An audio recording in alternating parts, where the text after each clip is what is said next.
ಹಳ್ಳಿ ಮಧ್ಯದಲ್ಲಿ ಒಂದು ಚಿಕ್ಕ ಅಂಗನವಾಡಿಯಿತ್ತು. ಆ ಅಂಗನವಾಡಿಗೆ ಪ್ರತಿದಿನ ಹಲವಾರು ಪುಟ್ಟ ಮಕ್ಕಳು ಬರ್ತಿದ್ರು. ಬೆಳಿಗ್ಗೆ ಸೂರ್ಯನು ಮೃದುವಾಗಿ ಹೊಳೆಯುತ್ತಿದ್ದಾಗ ಮಕ್ಕಳು ತಮ್ಮ ಚಿಕ್ಕ ಬ್ಯಾಗ್ಗಳನ್ನು ಹೊತ್ತು ಮುಖದಲ್ಲಿ ನಗುವಿನೊಂದಿಗೆ ನಮಸ್ಕಾರ ಅಕ್ಕ ಎಂದು ಹೇಳುತ್ತಾ ಒಳಗೆ ಬರ್ತಿದ್ರು. ಅಲ್ಲಿ ಶಿಕ್ಷಕಿ ಲಲಿತಾ ಅಕ್ಕ ಇದ್ರು.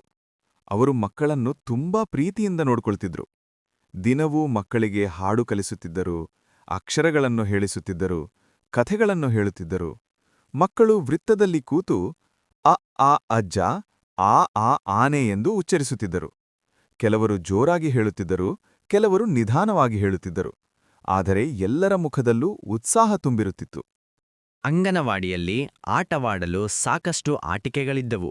ಬಣ್ಣ ಬಣ್ಣದ ಚೆಂಡುಗಳು, ಸಣ್ಣ ಕಾರುಗಳು, ಗೊಂಬೆಗಳು, ಕಟ್ಟಿಗೆ ಬ್ಲಾಕ್ಸ್ಗಳು. ಮಕ್ಕಳು ಸೇರಿ ಆಟವಾಡುತ್ತಿದ್ದರು. ಒಬ್ಬ ಮಗು ಕಾರನೋಡಿಸುತ್ತಿದ್ದರೆ ಮತ್ತೊಬ್ಬ ಮಗು ಮನೆ ಕಟ್ಟುತ್ತಿತ್ತು.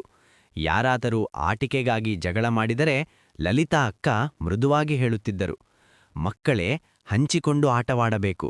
ಆಗ ಮಕ್ಕಳು ಒಬ್ಬರನ್ನೊಬ್ಬರು ನೋಡಿ ನಗುತ್ತಿದ್ದರು ಮತ್ತು ಆಟಿಕೆಯನ್ನು ಹಂಚಿಕೊಳ್ಳುತ್ತಿದ್ದರು. ಮಧ್ಯಾಹ್ನ ಸಮಯ ಬಂದಾಗ ಮಕ್ಕಳಿಗೆ ಪೌಷ್ಟಿಕ ಆಹಾರ ಕೊಡಲಾಗುತ್ತಿತ್ತು. ಬಿಸಿ ಬಿಸಿ ಖಿಚಡಿ, ಹಾಲು, ಕೆಲವೊಮ್ಮೆ ಹಣ್ಣು. ಮಕ್ಕಳು ಸರಿಯಾಗಿ ಸಾಲಿನಲ್ಲಿ ಕೂತು ಊಟ ಮಾಡುತ್ತಿದ್ದರು. ಊಟ ಮಾಡುವ ಮೊದಲು ಎಲ್ಲರೂ ಕೈ ತೊಳೆಯುತ್ತಿದ್ದರು. ಸ್ವಚ್ಛತೆ ಬಹಳ ಮುಖ್ಯ ಎಂದು ಅಕ್ಕ ಸದಾ ಹೇಳುತ್ತಿದ್ದರು. ಮಕ್ಕಳು ಅದನ್ನು ಗಮನದಿಂದ ಕೇಳುತ್ತಿದ್ದರು. ಒಂದು ದಿನ ರವಿ ಎಂಬ ಮಗು ಅಂಗನವಾಡಿಗೆ ಬರಲಿಲ್ಲ. ಎಲ್ಲರೂ ಅವನನ್ನು ಮಿಸ್ ಮಾಡಿದರು. ರವಿ ಯಾಕೆ ಬರಲಿಲ್ಲ ಎಂದು ಸ್ನೇಹಿತರು ಕೇಳಿದರು. ಮುಂದಿನ ದಿನ ರವಿ ಬಂದಾಗ ಎಲ್ಲರೂ ಅವನ ಸುತ್ತ ಸೇರಿ ನೀನು ನಿನ್ನೆ ಯಾಕೆ ಬರಲಿಲ್ಲ ಎಂದು ಕೇಳಿದರು. ರವಿ ಹೇಳಿದನು, ನನಗೆ ಜ್ವರ ಇತ್ತು. ಆಗ ಮಕ್ಕಳು ಜಾಗ್ರತೆ ಇರಬೇಕು ಎಂದು ಹೇಳಿದರು. ಲಲಿತಾ ಅಕ್ಕ ರವಿಯನ್ನು ಪ್ರೀತಿಯಿಂದ ಕುಳ್ಳಿರಿಸಿ ಅವನಿಗೆ ಆರಾಮವಾಗಿರುವಂತೆ ನೋಡಿಕೊಂಡರು. ಹಬ್ಬದ ದಿನಗಳಲ್ಲಿ ಅಂಗನವಾಡಿಯಲ್ಲಿ ವಿಶೇಷ ಕಾರ್ಯಕ್ರಮಗಳು ನಡೆಯುತ್ತಿತ್ತು.